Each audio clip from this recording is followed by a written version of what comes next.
Kogi chapter of the All Progressives Congress held their party primaries to select governorship candidates that would represent the party in the November 11 election scheduled to hold later this year.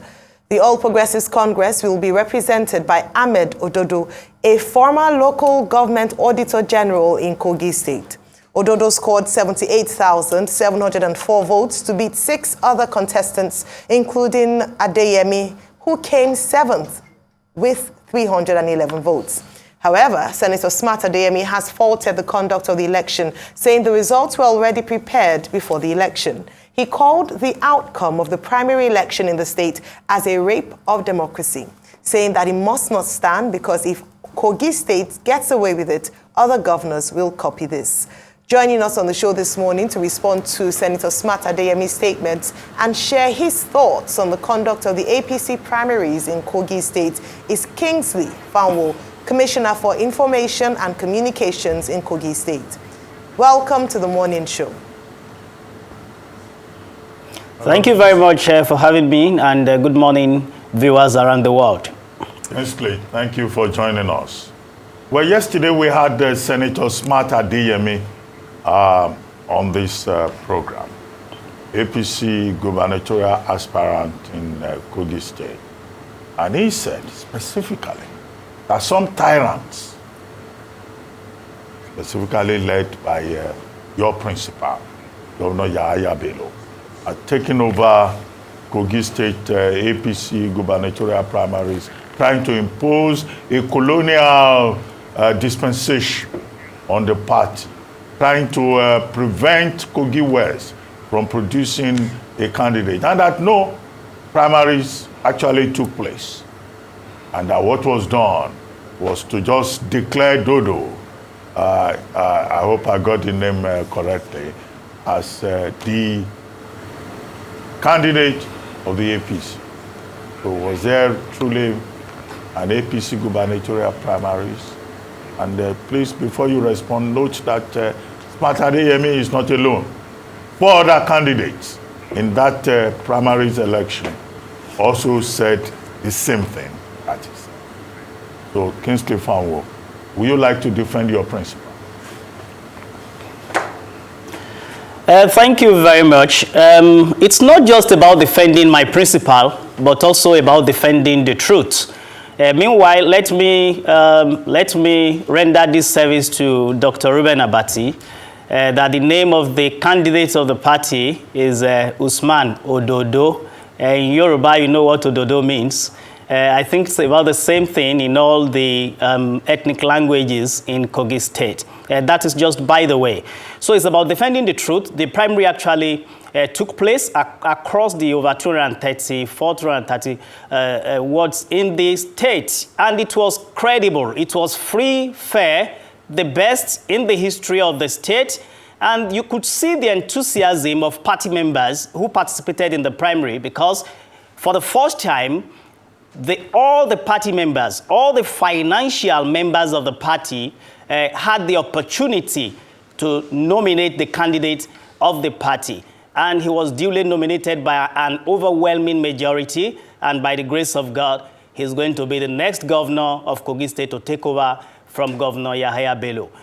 On the issue of referring to my principal as a tyrant, it's quite unfortunate. And you know, coming from Senator Smart Adeyemi is quite unfortunate.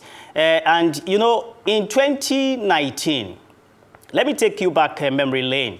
He contested in 2007, contested in 2011, contested in 2015, and lost.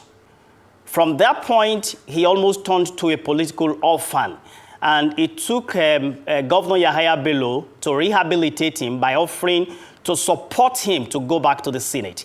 And the sole reason the governor wanted to support Senator Smart Adeyemi was that as someone who has been very vibrant on the floor of the House and also a 2-term senator at that time, he would have a good shot at the Senate presidency. The governor knew that a Senate president would be higher than a state governor. But he still wanted to support Senator Smart Adeyemi to attain that height. We went around the state.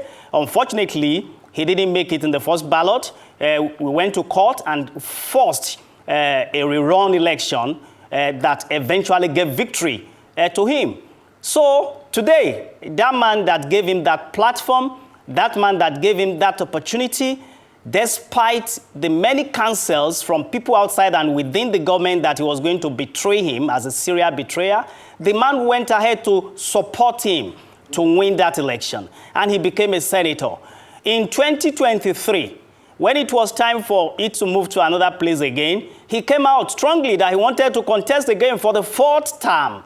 And, you know, when he could not make it in a free and fair primary won by now the senator-elect, Honorable Sunday Karimi, you know, that has been the turning point. And, you know, now he's claiming to be fighting for the people of Okunland. So it is ludicrous for Senator Smart Adeyemi to come out and say that the person, his benefactor, that supported him to win the 3rd-term seat in the Senate is a tyrant. I think with that statement, he has announced himself to the world, and the people of the world will get to understand the person of Senator Smart Adeyemi better. All right, Mr. Fanwo, serious statements you've made, some things I must pick out from your response, your first response this morning. The first thing is that you said you forced a rerun election. Can you clarify that? Was it forced through legal means, or you played some ways to make him emerge in your earlier statements? Let me finish. Sorry. Mr. Fanwo, so you can respond to the questions together. Thank you. Then the other part was that you've called him a serial betrayer. He's not here to defend himself. So I'd like you to clarify that, because you're making that statement on live TV that a serving senator of the Federal Republic of Nigeria is a serial betrayer. Can you validate that claim? And then the final point I wanted to just ask was there an INEC observer or INEC official present at the primaries? Where did you have the chairman of the panel announce the result as established by your constitution in the APC, or was it the secretary, who was not constitutionally supposed to announce the result, announced that? These were some of the things he said. Thank you very much. On the issue of the rerun, law is a force. And we took the line of constitutionality by dragging the declared winner of that election to court, and we followed it through to the appeal court that nullified the election. That's what I meant by forcing it into a rerun, because we would not allow we wouldn't have allowed such illegality to stand. So that was that. Let me leave that there. On the issue of calling him a serial betrayer, I would have loved it to even be a debate between myself and him, so that we would see how he had betrayed those who supported him in the past. We have records of all those people that supported him to attain greatness, starting from when he was NUJ president. You would have read about how the vice president of NUJ, when he was president, said that Smart Adeyemi as governor of any state would be a calamity by his record as NUJ president, and how he betrayed the union and betrayed the officials. And today, even if he wants to contest for an ex-official in NUJ, I'm sure he will not even make it. Then ask even the business moguls that supported him, what is his relationship with them today? We have a lot of them. That supported him then. Even the current senator-elect for Kogi West, Honorable Sunday Karimi, did all he could to support Senator Smart Adeyemi when he ran for the office of Senate. What did he use to repay him? Governor Yahaya Bello rehabilitated, I'm using that word again, rehabilitated Senator Smart Adeyemi after he turned to a political orphan, and ensured that he went back to the Senate. He supported him with his resources. He threw his weight behind him, and you would even see some videos where Senator Smart Adeyemi was saying that even if the governor brings his worst enemy as his successor, he will support him. Because when no one believed in him, Governor Yahaya Bello believed in him. That is the man he's calling a tyrant today. What better definition can you give to a betrayer? That is that. On the other questions that you asked about whether INEC officials were present, yes, INEC officials were present. They witnessed the free, fair, credible primary that we had, and they wrote their report to show that they were present at all the wards in the state. And also, it may interest you to note that even security agencies were also there. You did not ask me this, but I will tell you the biggest witness, the media people. They were everywhere.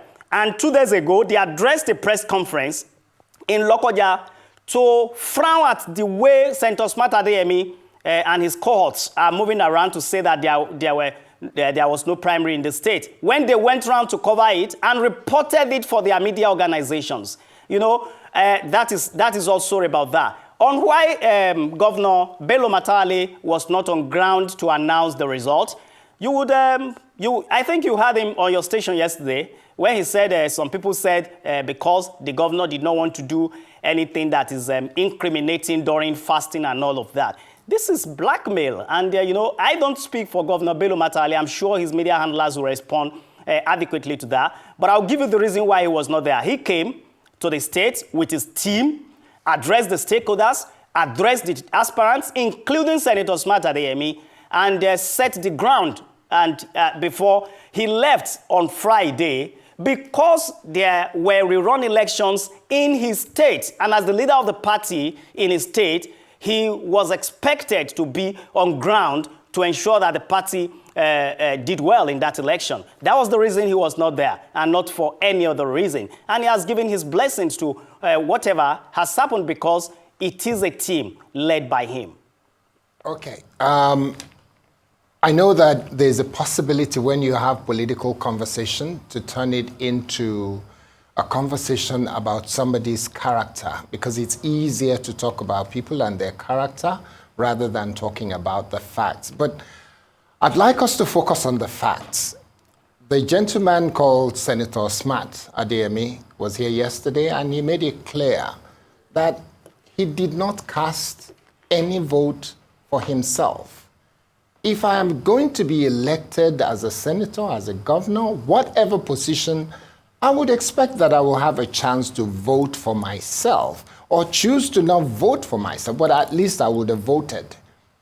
How do you explain a situation where a candidate says he was not able to vote, and that meant that there was no voting? It was an anointed candidate that has been picked by the current governor, the incumbent governor. How do you defend that? How do you explain it? Please help me understand. Thank you very much, my brother. I'm almost sure that you are not, maybe you are not a registered voter in Delta State. You have a voter's card of, indicating where you registered to vote. If you take that, your card, to Delta State to vote, I'm sure they will not allow you to vote. Not because you don't have the voter's card, but because you've gone to the wrong place. You know, I'm sure Senator Smart Adeyemi did not go to the designated point where he was supposed to vote. Rather, he gathered people that the party is currently investigating, because we do not know some of those people to be members of our party. How did they get membership slip for those people? They would have to explain at the right time.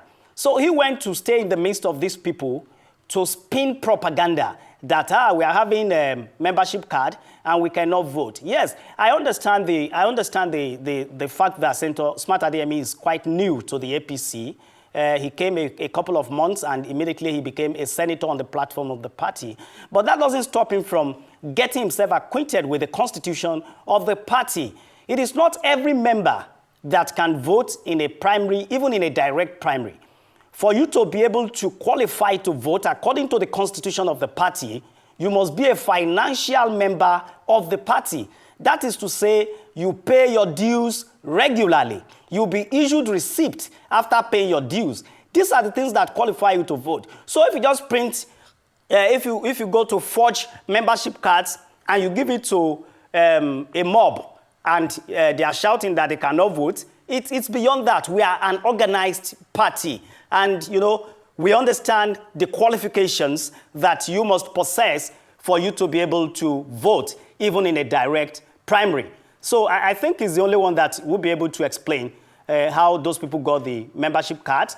And he must also be able to come forward to prove whether those mob or the people who gathered around him that day actually are financial members of the party. So it is not anybody's problem that Senator Smart Adeyemi could not vote that day. It was not anybody's fault at all, but his fault. The points you made about Smart Adeyemi's stewardship as president of the NUJ, that your recollection or your reported, recollection would not seem to be the same as mine. As someone who was, very active in the Nigerian Union of Journalists at the time and who worked very closely with Smart Adeyemi. So just to set the record straight, to say, look, you can't just say, oh, he wasn't successful as president of NUJ. In fact, he was so successful that he used that as a springboard to go into politics. I remember he's a broadcaster, or he was a broadcaster, and he did so well with his station. And he provided leadership across the country. However, my point that I was talking about is that, look, he's not the only one that is complaining.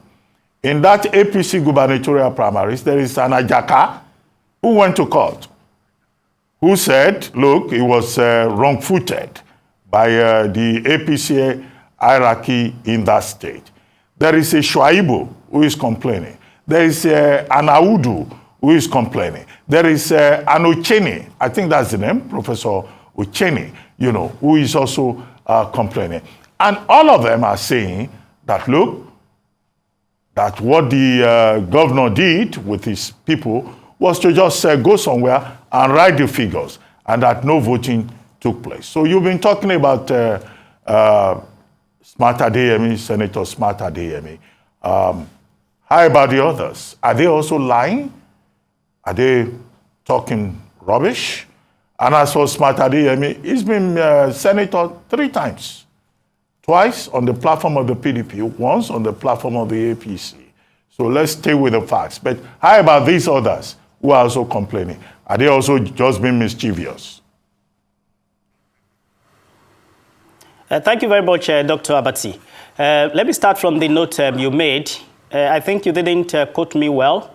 I was reporting something that was actually said by the vice chairman of the NUJ, the vice chairman to Senator Smart Adeyemi when he was vice president to Senator Smart Adeyemi when he was NUJ president.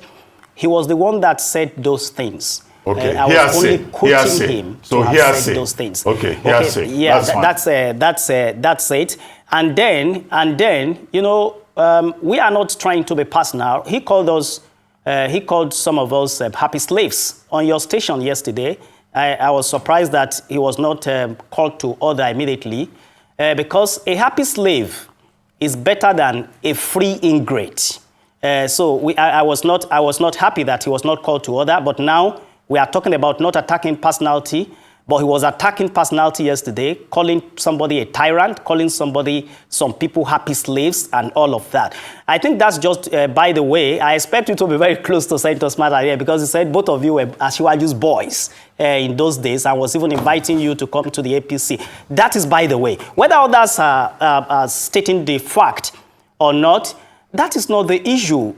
Truth is a standard. Truth is a standard. Truth is permanent. And when falsehood hits the truth, it will be, I was saying it yesterday, that a big balloon is falsehood. A small pin of truth can bring the falsehood out immediately. So the truth is that there was primary election. It went throughout the state. We had the primary election on Friday. Throughout the state, I think there are videos that are even there in your studio that the people could see, and they will know that actually, what you show the people will tell the story even better. You are saying there was no primary. People queued up and voted. Has that not answered to all of these questions? The primary held, a winner had already emerged, and that winner is going ahead to win on November 11. So they need to come together with the hierarchy of the party and let us work for the candidate that has emerged. That is very important, and that is what we must make the standard of this conversation. Primary held. There are visuals that are with you. Play it, let the whole world see it. Okay, like you played the one he was showing yesterday with people that we don't even know in our party. You played it on your station. Now, people that are party members queued up to vote, the videos are with you. Also play it and let the world see it. Okay, Kingsley, I wanted you to comment on the reaction of the other parties in that, the other stakeholders in the primaries. And I listed their names for you. Let's leave Smart Adeyemi. It is, Dr. Abati, it is politics. And it depends on the mindset of the political players. The mindset, the level of maturity, and, your loyalty to your party. I contested for the House of Representatives. I contested the primary of the party. I wanted to go to the House of Representatives. I have been with the governor since 2016, but the governor did not manipulate it. And the winner scored 75, I scored 71, and we all came together to support the winner. We know people that left because they lost and even faulted the system. Every system, when you want a governorship candidate, only one person will emerge. And that is the understanding of the other people that even voluntarily withdrew from the contest. Even before the day of the primary, they wrote and signed that they are withdrawing from the contest. One person will emerge. People who are matured about it will come around the winner and work for the success of the party. People who are not matured about it or desperate would want to fault the system because it is not favoring them. There were people who complained about the 2019 primary that threw up Senator Smart Adeyemi. They complained bitterly about it, that it was not transparent. To Senator Smart Adeyemi that time, it was transparent. It was credible. Now, he has lost. It is no more transparent. It is no more credible. This is logic, Dr. Ruben. It is logic.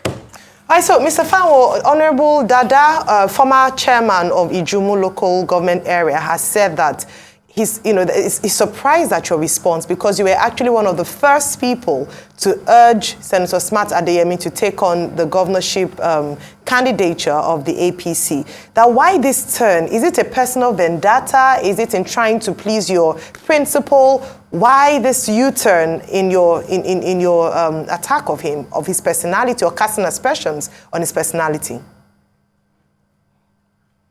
I am very grateful that he even read out the text on live television yesterday. And if you say you want to contest for governorship, I am a stakeholder, I'm a stalwart of the party, you will have my blessings. I am not anybody's enemy, and I will, personally, I'm not supposed to support him. I was not even supposed to support him in 2019, but for the sake of our party, and for the sake of my principal that was so much in his support, we had to roll out the drums and everything to campaign for him. We went around the entire Central District to campaign for him and all of that. So it is not about asking him to come and contest for governorship. It's to give the blessing to anyone who says he wants to run for governorship in my party. Now that has been resolved since Friday. A candidate has already emerged, and that is the candidate of the party. So there's nothing personal between me and Senator Smart Adeyemi, nothing personal at all. Okay, the last question for you will be, is it true that Usman Ododo, the candidate of the APC that's just been declared, is it true that he's cousin to the current governor? And two, there is an allegation that the reason he's been picked by the governor is because the governor has failed in the state. Ease of doing business, one of the worst in the country. Unemployment and underemployment, one of the worst in the country. Is it true that that was why he's been picked, so that the backside of the governor will not be exposed? Very quick response, and then we can move on. Thank you very much. Thank you very much. One, calling the man a cousin of the governor is characteristic of Senator Smart Adeyemi. I think that's the way I will answer it. He's not the governor's cousin. That's the direct answer from me. And also, when you talk about failure, I seem not to understand what you mean by the governor has failed, because you are using the ease of doing business. Have you also looked at the contribution of states to the GDP of this country and see the leading states that are contributing to the GDP of the country? Have you looked at the statistics that has placed Kogi State as the first in cashew production in Nigeria, and Nigeria is the biggest producer in the world? Kogi is number 1 in Nigeria, and Nigeria is number 1 in the world. Cassava production, Kogi is number 1. Don't you know that some policies are bringing this? In healthcare, have you heard about the reference hospital that has brought hyperbaric chamber to the continent of Africa for the first time, and instead of people going abroad to go and queue, you can get it in Kogi State? Have you looked at all the medical facilities that have been built by the present administration? Okay. Have you looked at the roads? Have you looked at the modern schools and all of that? So when you talk about failure, don't go into the ease of doing business. Businesses are springing up every day in Kogi State. We are housing the biggest cement factory in Africa. Mr. Fanwo, another one that is worth over $600 million. Manga Cement is springing up. So what do you mean by the ease of doing business? You have made your point. We are point, on course. We are moving ahead, and GYB has done his best. Thank you, and his Mr. best Fanwo. is good enough. All right. Thank you, Mr. Fanwo, for your time this morning. You.